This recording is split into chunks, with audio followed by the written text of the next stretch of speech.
So by now everyone must have figured out if this year's budget is good for our finances or not. But does this budget address our environmental issues that our government has been promising to work on and resolve?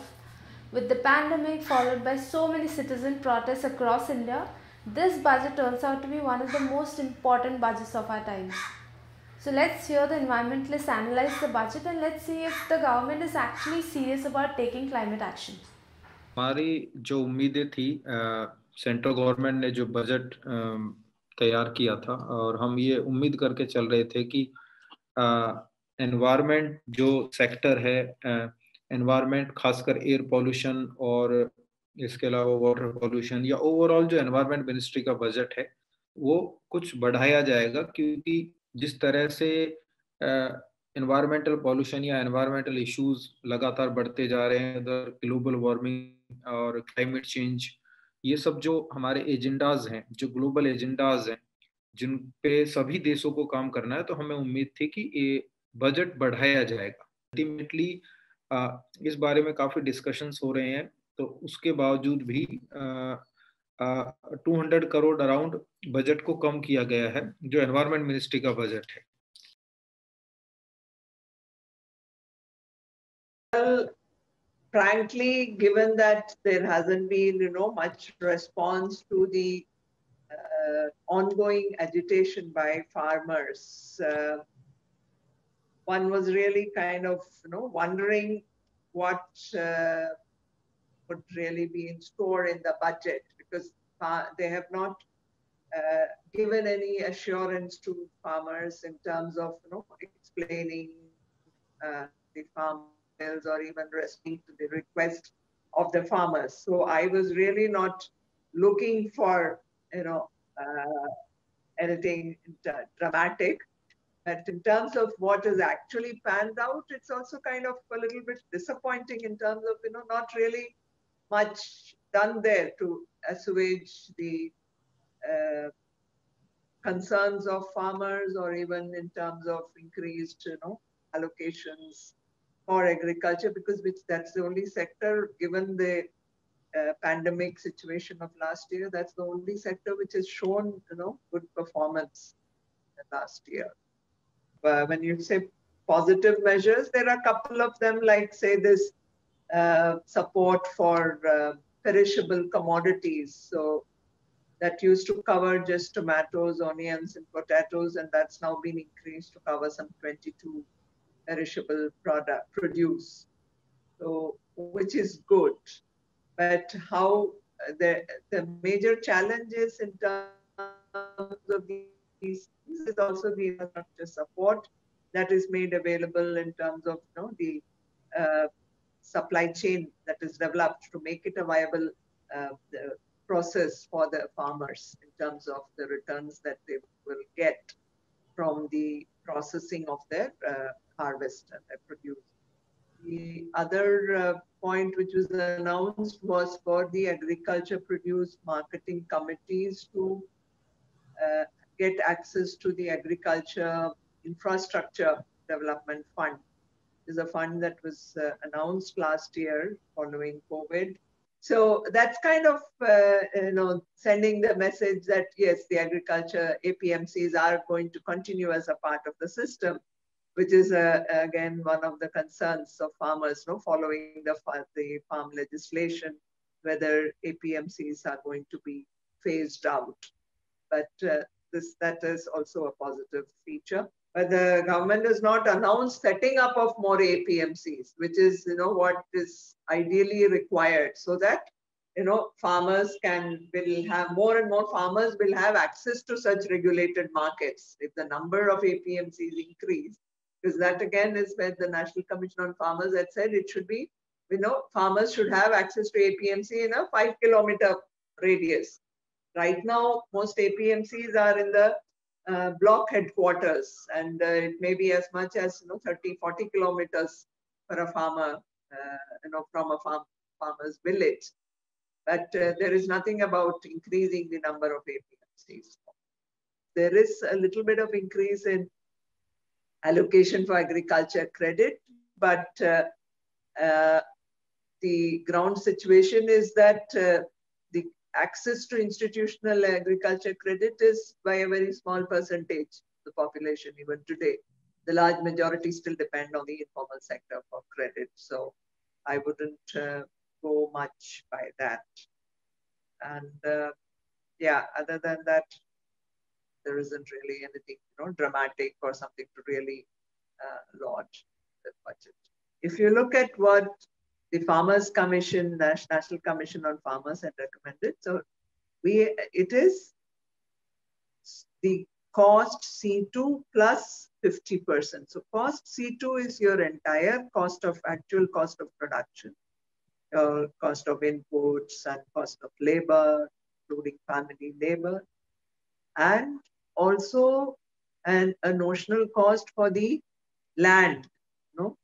So that is your actual cost C2, and C2 plus 50% is the so that for farmers to get a viable return.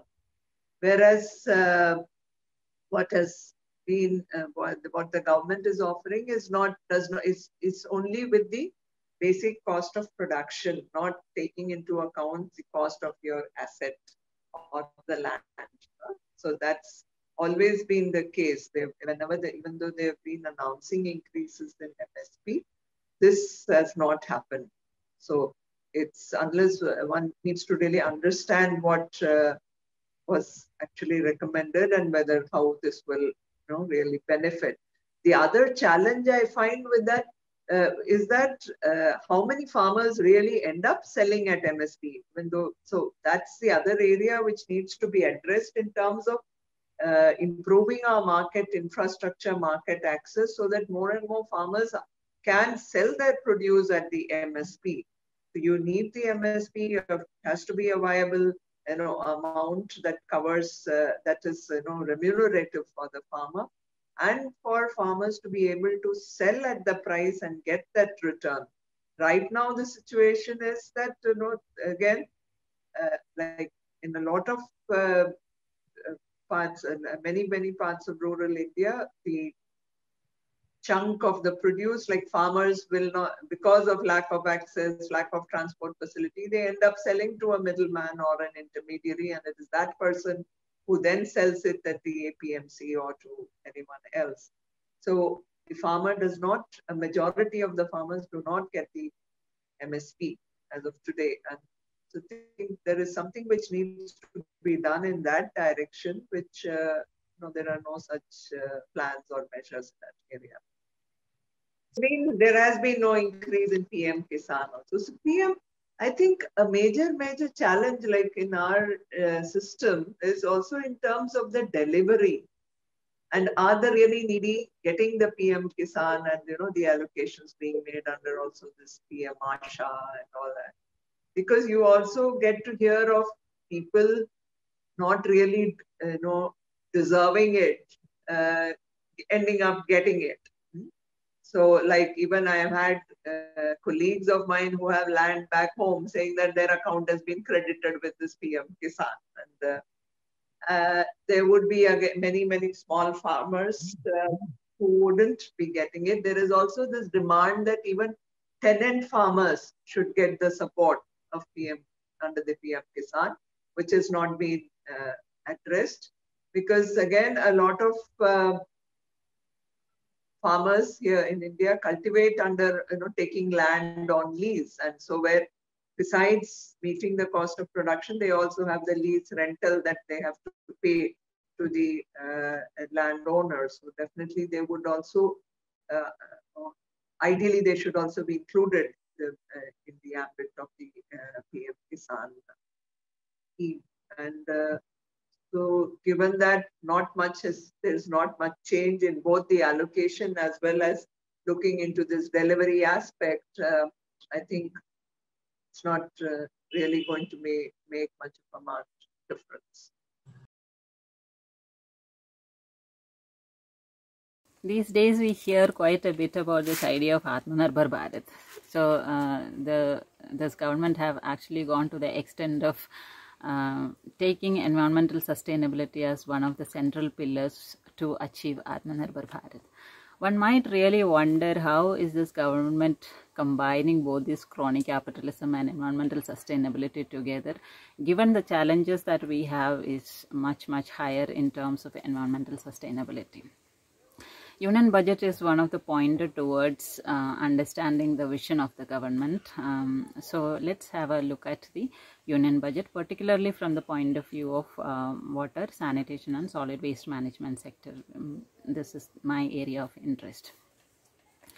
So as you know that in the current union budget, the government have actually tried to bring in together the water, sanitation, air pollution, all of them under the health basket, and this was done with the aim by the government aiming towards universal health coverage. In order to attain universal health coverage, addressing environmental determinants is very important. So I really don't have any comments regarding the perspective that the government have taken. But let's look in detail about what has happened in the water, sanitation and solid waste management sector in terms of allocation of funds and its utilization. So first, coming to the water sector, there are, we can see that there has been a proposal for Jal Jeevan Mission urban this year with an allocation of almost around 2.87 lakh crore rupees for the next 5 years. But really they haven't come out with a detailing of this year's particular allocation for the Ministry of Housing and Urban Affairs, because that is the nodal agency to provide water supply in the urban areas. So that kind of detailing has not happened. We only have the information that it will be launched, and we have 2.87 lakh crore rupees for Jal Jeevan Mission Urban. But in the Jal Jeevan Mission Rural have found a jump in its allocation. We can see that the total allocation for this year 2021 is about 50,011 crore rupees. In the last year, in the 2020 budget, the utilization of funds by the states have been varied across the the utilization of funds have been varied across the states, and there are certain states which haven't utilized even 50% of the amount that has been allocated. So we really have to look at how this Jal Jeevan Mission Rural will be implemented in the coming year, and how the states will be utilizing these funds. So that is with the water sector. Coming to the sanitation sector, in sanitation sector, you know that this government have been prioritizing sanitation through Swachh Bharat Mission from the very beginning in 2014 onwards. So we have actually completed Swachh Bharat Mission phase 1, and currently we are running in Swachh Bharat Mission phase 2. So even though this government have prioritized Swachh Bharat Mission, we can see that over the period of time from 2014 onwards, except maybe for 1 or 2 years, the allocation, there have been a steady decline in the allocation of funds for implementation of Swachh Bharat Mission.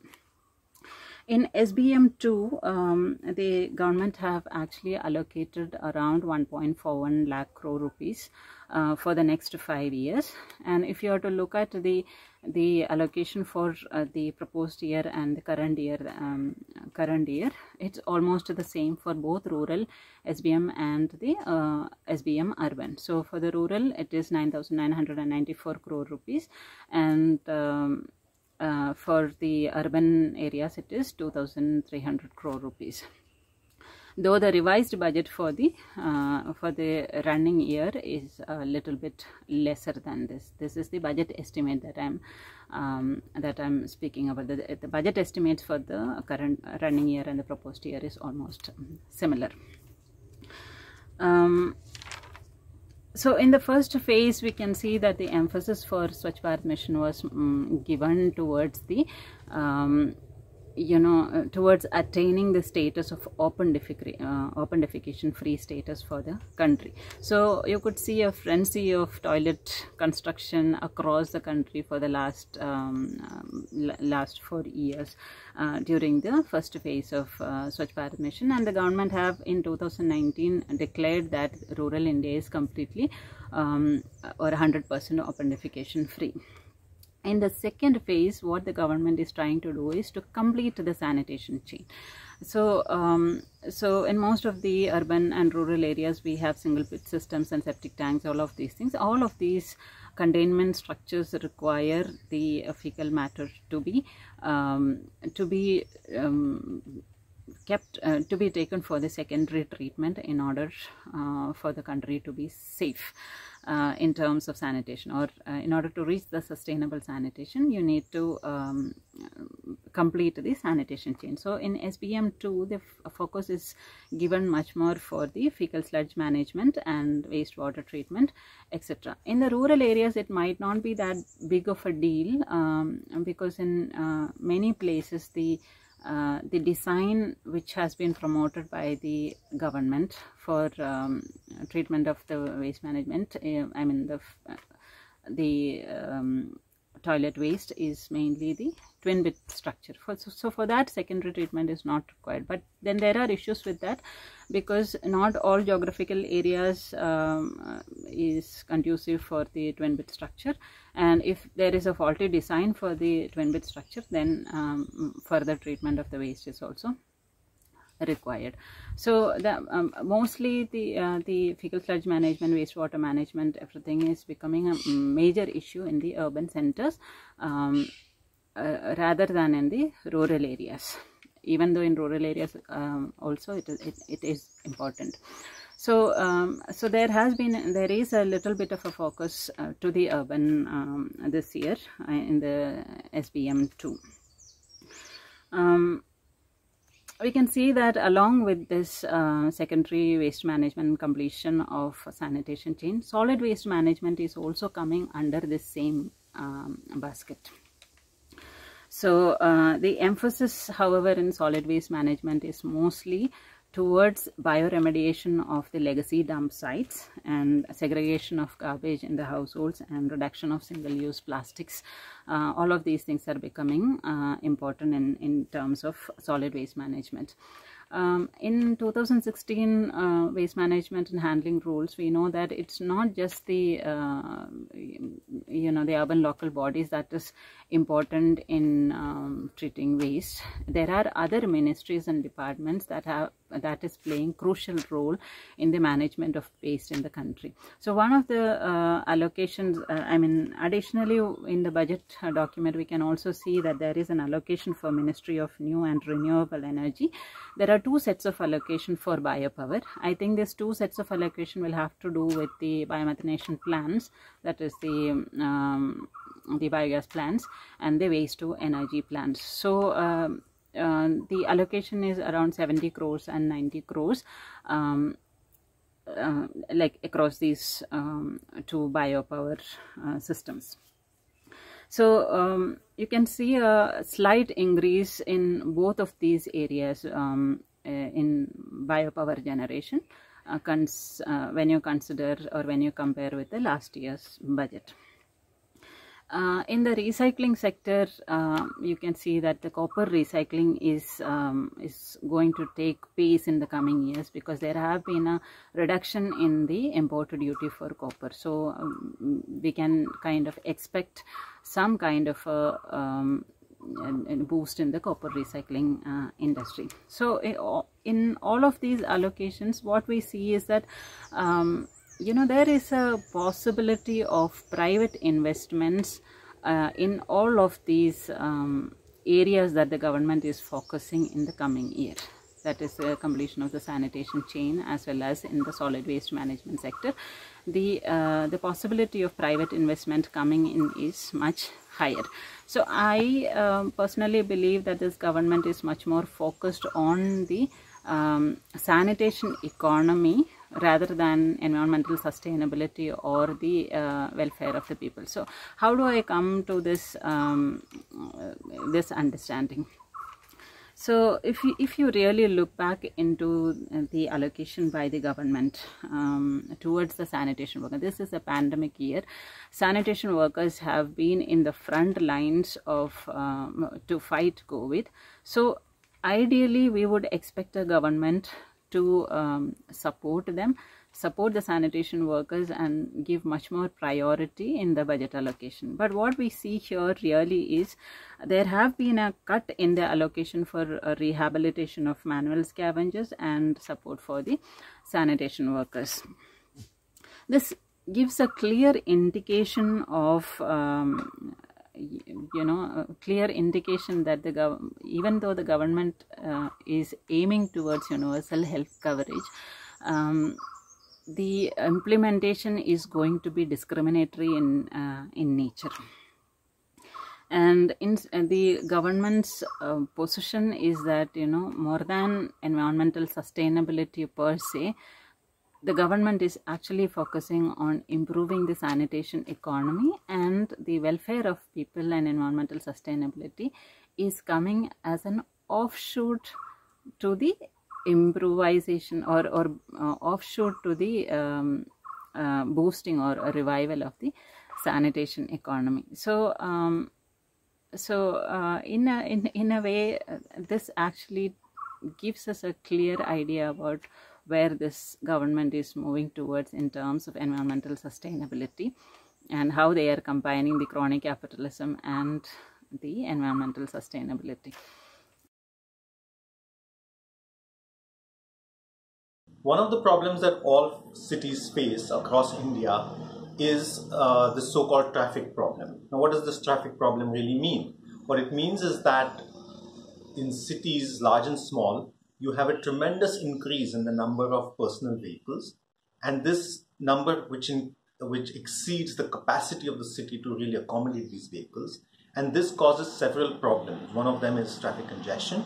The other one is an increase in the number of road crash fatalities and injuries, and also air pollution. And so this is a problem that all cities grapple with. Now, the solution to this problem is also equally well known, and which is that you need to have a good quality public transport system.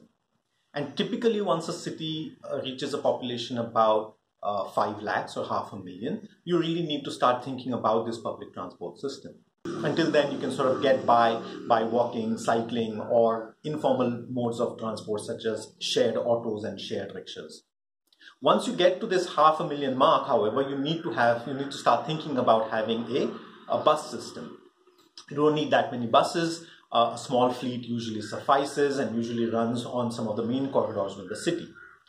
As the city keeps increasing in size, gets to the million mark and thereon, then you really need to expand this public transport system, this bus-based system, and then you have these full-fledged city buses. Now, once you go beyond the 2 million or 3 million mark, that's when you need to start thinking about rail-based systems such as metro rail or monorail. So who can make this investment is now the next question.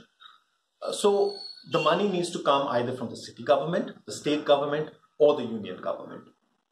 In India, unfortunately, cities have very limited access to funds. So the budgets are not very robust, and they're often struggling to even provide enough money for other basic necessities such as water and sewage and what have you. And whatever money they have, they tend to misprioritize that spending, tending to spend more on roads and flyovers rather than investing in good quality public transport systems. The union government, on the other hand, has set various policies, very good policies one might say, which essentially say that cities ought to invest more in public transport and also try and limit the amount of vehicle usage in the city to be able to solve some of these traffic problems. The state government, on the other hand, doesn't seem to be playing a very active role in either deciding the budgets or making the plans and policies. So where has the union government really invested its money? Is it really investing that money on the basis of what they say? And unfortunately, there we see a slightly imbalanced picture. On the basis of information that we received some time ago, and this was known to us, the union government in the last 5 years has spent over 74,000 crores on metro rail systems and a paltry 350 crores on bus systems across the country. And in fact, what the union government says is that they don't invest in buses because that's really the responsibility of the state and the city. But really the city and the state don't have the financial wherewithal to be able to build these public transport systems, these bus-based public transport systems. So how do you get around this problem? One of the ways in which you get around it is that the city avoids buying these buses, making that big capital investment, but instead gets a private player to buy the buses and operate them and just pays that operator or that contractor on a per kilometer basis. And what you really need to cover is the gap between the amount of money that you earn per kilometer and the amount of money that you end up spending per kilometer. And this gap is known as the viability gap. And what you want to provide is this viability gap funding. And what we've been saying, what traffic transport activists have been saying for a long time, is that this gap needs to be covered not just by the city and the state government, but also the central government or the union government needs to make its contribution. Not only is this important because of the contribution itself, but because it will spur the state governments to make their contribution and therefore make these systems viable. In this union budget, there's good news. And the news is that the union government for the first time has made a substantial allocation of 18,000 crores, essentially to make a contribution towards enabling buses to run on city roads using this PPP model or this public-private partnership model. You have almost 1 lakh crores being invested in just a handful of cities to develop these metro rail systems. On the other hand, you have only 18,000 crores to support buses, which will essentially run in hundreds of more cities. जैसे अभी UNCCD जो कि greater Noida में हुई थी, जो UN conference हुई थी, उसमें कहीं ना कहीं डेजर्टिफिकेशन पर बात हुई थी और उसमें इंडिया ने कमिटमेंट किया था कि वो अराउंड 100 वेटलैंड्स को एक तरह से रिजुविनेट करेंगे या उनका एक मैनेजमेंट प्लान बनाएंगे। वो हमने UN लेवल पर, इंटरनेशनल लेवल पर ये कमिटमेंट किया था मिनिस्ट्री ऑफ एनवायरनमेंट ने। तो उस तरह के प्रोजेक्ट्स के लिए कि 100 वेटलैंड्स के लिए आपको काम करना है, क्योंकि वेटलैंड्स के मैनेजमेंट के लिए, प्रोटेक्शन के लिए कोई बजट ही नहीं है इंडिया में, कोई अलग से बजट एलोकेशन नहीं होता। तो 100 वेटलैंड्स को प्रायोरिटी में लेकर के उनके लिए काम करने की बात हुई। तो ऐसे में बजट कटौती होने से उस जो UNCCD में हमने कमिटमेंट किया है, हो सकता है उसके ऊपर भी प्रभाव पड़े। जो इंस्टीट्यूशंस है जो मिनिस्ट्री ऑफ एनवायरनमेंट से जुड़े हुए, उनकी कटौती की जा सकती है।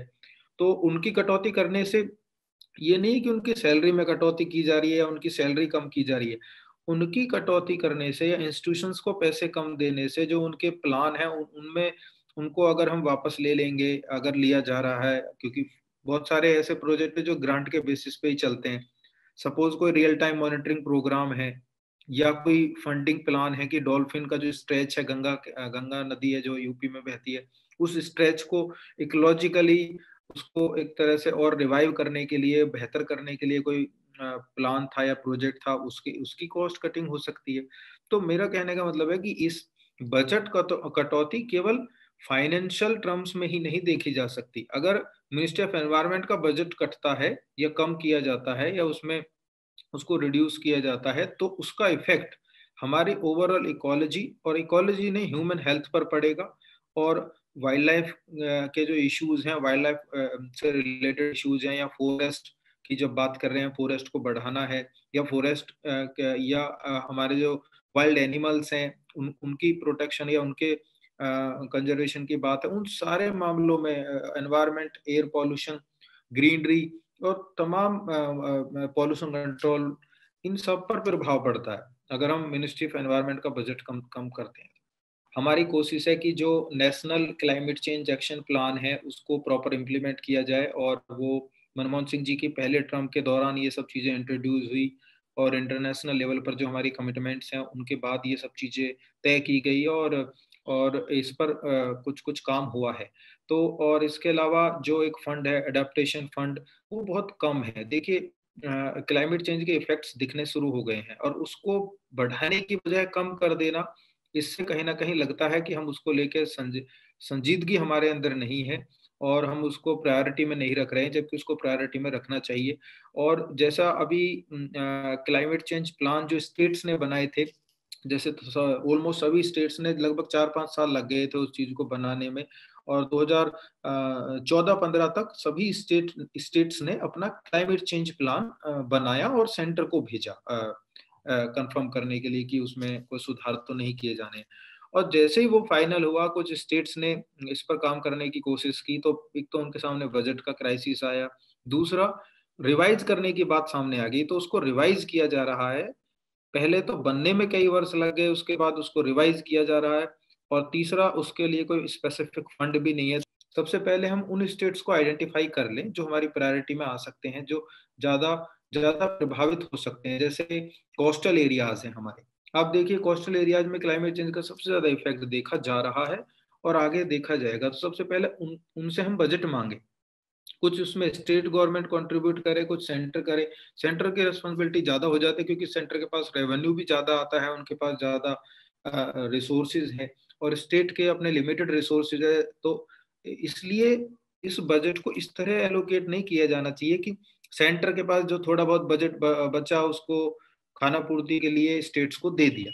नहीं, इसको इस तरह देखा जाना चाहिए कि जो स्टेट क्लाइमेट चेंज प्लान बनाए गए हैं एक्सपर्ट्स के ओपिनियन के बाद, उनके लिए उनसे बजट भी तैयार किया जाए कि इसको इम्प्लीमेंट करने के लिए क्या बजट चाहिए, और फिर उस पर सेंटर डिस्कस करे और ये तय किया जाए कि उसमें कितना स्टेट दे सकते हैं, कितना सेंटर दे सकते हैं। और एक बात और मैं जोड़ रहा हूँ, जैसा अभी पीछे कहा कि जो ज्यादा प्रभावित हो सकते हैं स्टेट्स, जो हमारी फर्स्ट लिस्ट में आएंगे, जो वो जैसे हिमालयन एरिया है हमारा, हिमालयन रीजन है वो, और कोस्टल एरियाज, इनको हमें फोकस करना होगा क्योंकि यहाँ इफेक्ट दिख रहे हैं और आगे और ज्यादा दिखेंगे।